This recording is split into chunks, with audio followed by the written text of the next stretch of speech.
ഇടുക്കി അടിമാലിയിൽ വ്യാപാരിയെ വെട്ടിലാക്കി കേരള ബാങ്കിന്റെ ജപ്തി നടപടി. അടിമാലിയിൽ പഴം വ്യാപാരം നടത്തുന്ന ആലുവ സ്വദേശി അക്ബറാണ് ബാങ്ക് അധികൃതർ എത്തി കടക്കി പൂട്ടിട്ടതോടെ പ്രതിസന്ധിയിലായത്. മാർക്കറ്റിംഗ് സൊസൈറ്റിയിൽ നിന്ന് സ്ഥലം വാടകയ്ക്കെടുത്ത് സ്ഥാപനം നിർമ്മിച്ചായിരുന്നു അക്ബർ വ്യാപാരം നടത്തി വന്നിരുന്നത്. അക്ബറിന് ബാങ്കുമായി ഇടപാടില്ലെങ്കിലും മാർക്കറ്റിംഗ് സൊസൈറ്റിക്കുള്ള കുടിശ്ശിക ഈടാക്കുന്നതിന് വേണ്ടിയാണ് ബാങ്ക് ജപ്തി നടപടിയിലേക്ക് കടന്നതെന്നാണ് ലഭിക്കുന്ന വിവരം. അടിമാലി ടൗണിൽ സർക്കാർ ഹൈസ്കൂൾ പരിസരത്ത് അക്ബർ ബനാന മർച്ചന്റ് എന്ന വാഴക്കൊലകളുടെ മൊത്തവ്യാപാര സ്ഥാപനത്തിലാണ് കേരള ബാങ്ക് ജപ്തി നടപടികളുമായി എത്തിയത്. ജപ്തി നടപടികൾ പിന്നീട് വലിയ പ്രതിഷേധത്തിനും നാടകീയ രംഗങ്ങൾക്കും വഴിതെളിച്ചു.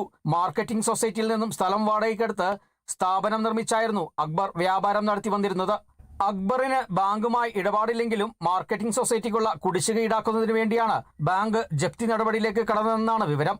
പോലീസ് സംരക്ഷണത്തിൽ ബാങ്ക് അധികാരികൾ ജപ്തി നടപടികൾക്കെത്തിയ സമയം കടയ്ക്കുള്ളിൽ വിഷുവിപണി മുമ്പിൽ കണ്ടെത്തിച്ച വലിയ തുകയുടെ വാഴക്കുലകളും പഴക്കുലകളും സൂക്ഷിച്ചിരുന്നു. ജപ്തിയുമായി ബന്ധപ്പെട്ട് മുന്നറിയിപ്പൊന്നും ലഭിച്ചിരുന്നില്ലെന്നും കടയ്ക്കുള്ളിലെ സ്റ്റോക്ക് പോലും നീക്കാൻ അവസരം നൽകാതെയാണ് ബാങ്ക് അധികാരികൾ സ്ഥാപനം പൂട്ടിയതെന്നുമാണ് ആക്ഷേപം. ജപ്തി നടപടികൾക്കായി ബാങ്ക് അധികാരികൾ എത്തിയതോടെ പ്രതിഷേധവുമായി വ്യാപാരി സംഘടന ഭാരവാഹികളും സ്ഥാപനത്തിലെത്തി.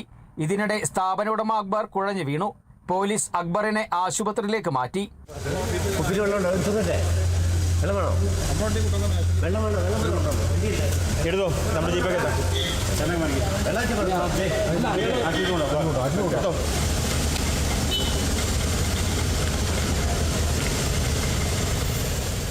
ജപ്തി ചെയ്ത സ്ഥാപനത്തിനുള്ളിലിരിക്കുന്ന വാഴക്കൊലകൾ പഴുത്ത് ചീഞ്ഞ് നശിച്ചാൽ തനിക്ക് വലിയ തുകയുടെ നഷ്ടം സംഭവിക്കുമെന്നും അക്ബർ പറയുന്നു. വിഷയത്തിൽ അക്ബർ ഹൈക്കോടതിയെ സമീപിച്ചിട്ടുണ്ട്. പഴക്കൊലകൾ പോലും നീക്കാൻ സാവകാശം നൽകാതെയുള്ള ബാങ്കിന്റെ നടപടി അംഗീകരിക്കാനാകില്ലെന്നാണ് വ്യാപാരി സംഘടനയുടെ നിലപാട്. Kerala vision news, Idukki.